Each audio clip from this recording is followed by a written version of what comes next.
इस संदर्भ में अपन बात कर रहे हैं राज्यपाल की स्वविवेकीय शक्तियां। स्वविवेक का मतलब ये किसी व्यक्ति को पावरफुल बनाती है, अपने विवेक से कार्य करता है। जैसे कि विधानसभा के चुनाव है और विधानसभा के चुनाव के बाद ऐसी स्थिति हो गई कि किसी भी दल को बहुमत प्राप्त नहीं हुआ, या हो रहा है तो वो डिसीजन नहीं कर पा रहे हैं कि हम किसे, यानी कौन सा दल मुख्यमंत्री बनाए। जैसे कि राजस्थान में हम बात करते हैं कि 90 सीट कांग्रेस को प्राप्त हुई और लगभग 90 से आगे पीछे 10-5 आगे 10-5 पीछे 95 बीजेपी को प्राप्त हो गई और 6 सीटें अन्य दलों को प्राप्त हो गई। आपके अनुसार सरकार किसकी बननी चाहिए? बीजेपी की सरकार बननी चाहिए, ठीक है। लेकिन यानी उधर 95 हुई है किसको? बीजेपी को, और उधर कितनी 90 हुई है। सीट कितनी बच रही है अभी? 15 सीटें अन्य दलों को मिली है। मान लीजिए कि बीजेपी को 95 हुई, लेकिन अन्य 15 सीटों में से 7 सीट भी अगर कांग्रेस ने ले ली तो 90 और 7 97। किसकी बढ़नी चाहिए? कांग्रेस की। मान लीजिए अभी भी कितनी सीट बच रही है? 15 में से 7 लिए 8 बच रही है। उन 8 में से 3 सीट बीजेपी ने ले ली तो किसकी बढ़नी चाहिए? बीजेपी की। आप कौन सी मत पे टिक रहे हैं क्या? कभी इधर कभी इधर। ऐसी स्थिति में राज्यपाल को लगता है कि ये व्यक्ति विधानसभा में अपना बहुमत सिद्ध कर सकता है, तो चाहे जिस दल को वो सरकार बनाने के लिए अपने विवेक से आमंत्रित कर सकता है। बात क्लियर समझ में आ गई ना? यहाँ किसकी शक्ति काम करेगी?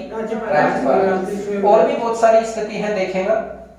यदि राज्यपाल किसी भी दल को विधानसभा में बहुमत प्राप्त नहीं हो तथा कोई भी व्यक्ति कई दलों को मिलाकर समर्थन प्राप्त नहीं कर पाए, तब कई दलों के गठबंधन से मिलकर भी चुनाव में बहुमत प्राप्त नहीं हो, तो वह कौन से व्यक्ति को मुख्यमंत्री के रूप में नियुक्त करेगा? यह उसकी क्या है? स्वविवेकीय शक्ति है। नेक्स्ट है, राज्यपाल विवेकाधिकार के संबंध में निम्नलिखित सिद्धांतों का क्या करता है? पालन करता है। सबसे पहले है अनुमान न लगाने का सिद्धांत। बहुत अच्छा प्रश्न बनेगा यहाँ से कि इस सिद्धांत को प्रकाशा सिद्धांत के नाम से भी जाना जाता है, क्योंकि इस सिद्धांत का प्रयोग सबसे पहले 1952 में मद्रास के राज्यपाल प्रकाशी द्वारा 1952 में मद्रास चुनाव के पश्चात किया गया।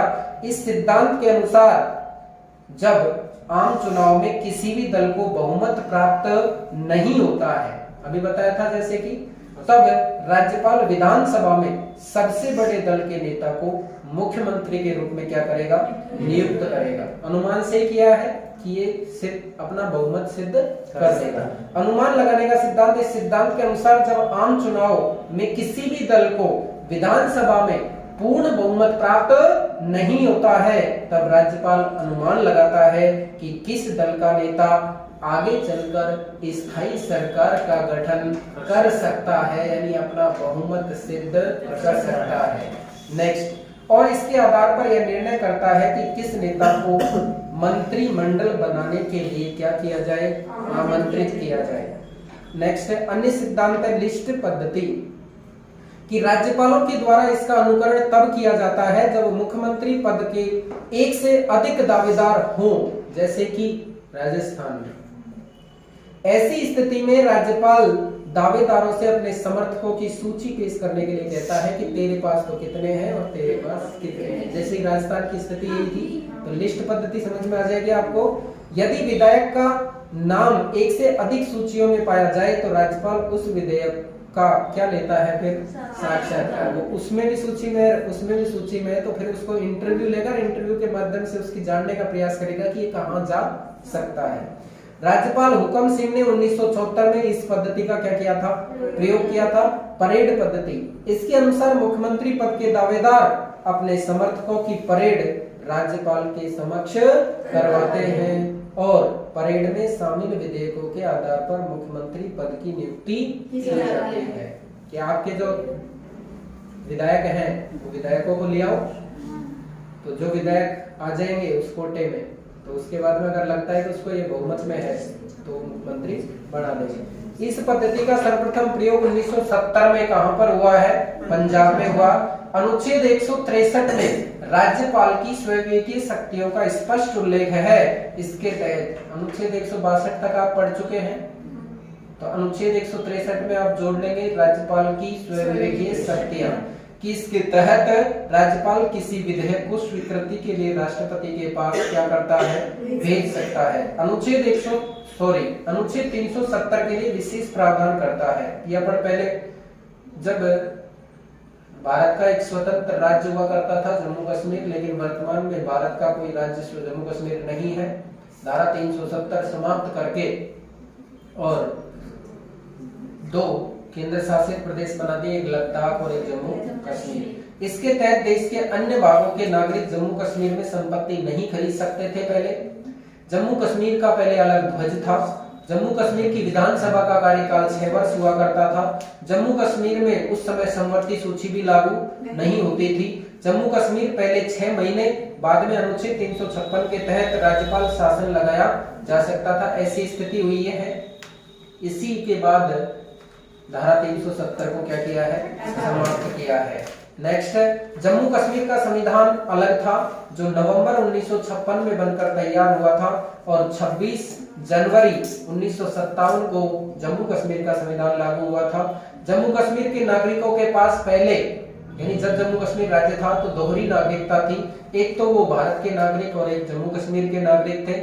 यदि आप जम्मू कश्मीर में जाकर भारत के तिरंगे का अपमान कर देते हैं तो उसे अपराध नहीं माना जाता था। आज के दिन ऐसा नहीं है। भारत के उच्च न्यायालय यानी सुप्रीम कोर्ट के आदेश पहले जम्मू कश्मीर में लागू नहीं होते थे, अब होते हैं। भारतीय संविधान के अनुच्छेद 360 में जो वित्तीय आपातकाल है वह जम्मू कश्मीर पर लागू नहीं होता था, अब वित्तीय आपातकाल जम्मू कश्मीर में भी लागू है। हालांकि आज तक भारतीय संविधान में कभी वित्तीय आपात नहीं लगा है। नीति निर्देशक तत्व यानी भारतीय संविधान का भाग 4 और भारतीय संविधान का भाग 3 भाग 4 के जिसमें मूल कर्तव्य है वो भी जम्मू कश्मीर में लागू नहीं होता था। भारत की संसद जम्मू कश्मीर के संबंध में अत्यंत सीमित क्षेत्र में ही कानून बना सकती थी और वह रक्षा, विदेश मामले और संचार के विषय में कानून बनाने का अधिकार रखती है। इसके अलावा अन्य विषयों पर कानून बनाए तो राज्य सरकार से यानी संबंधित राज्य यानी जम्मू कश्मीर सरकार से अनुमोदन लेना आवश्यक होता था। जम्मू कश्मीर की यदि कोई महिला भारत के अन्य किसी राज्य के व्यक्ति से विवाह कर लेती है, यानी उस समय की स्थिति बता रहे हैं, लेकिन यदि वह महिला पाकिस्तान के किसी व्यक्ति से विवाह कर लेती है तो उसे जम्मू कश्मीर के साथ साथ पाकिस्तान की भी नागरिकता मिल जाती है। तो उस हिसाब से उस महिला को तीन नागरिकता प्राप्त हो सकती है, जम्मू कश्मीर की नागरिकता, भारत की नागरिकता और पाकिस्तान की नागरिकता।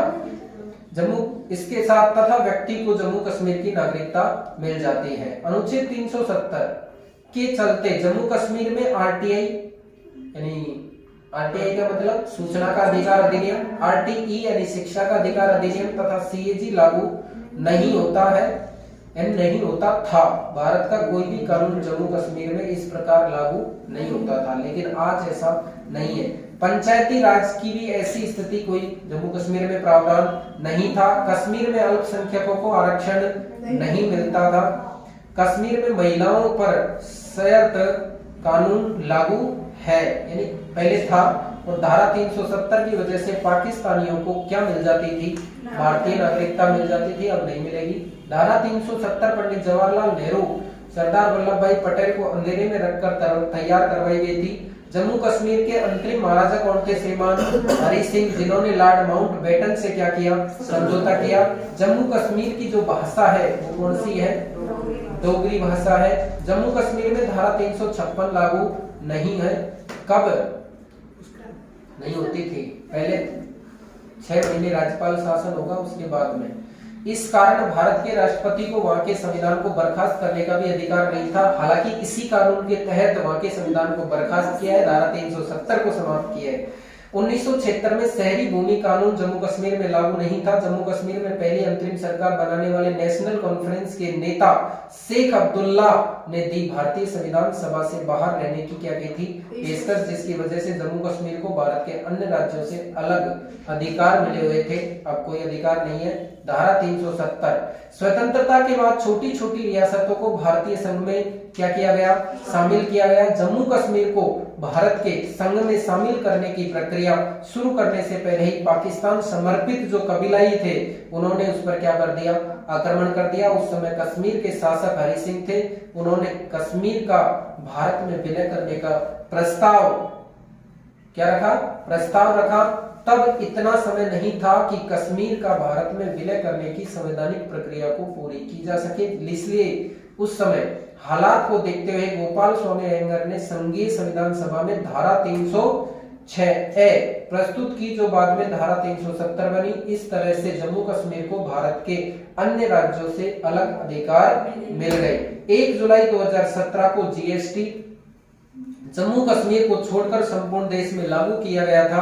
5 जुलाई 2017 को जम्मू कश्मीर ने भी इसको क्या कर दिया, विधानमंडल ने पारित कर दिया। अतः 6 जुलाई 2017 से जीएसटी संपूर्ण देश में लागू है।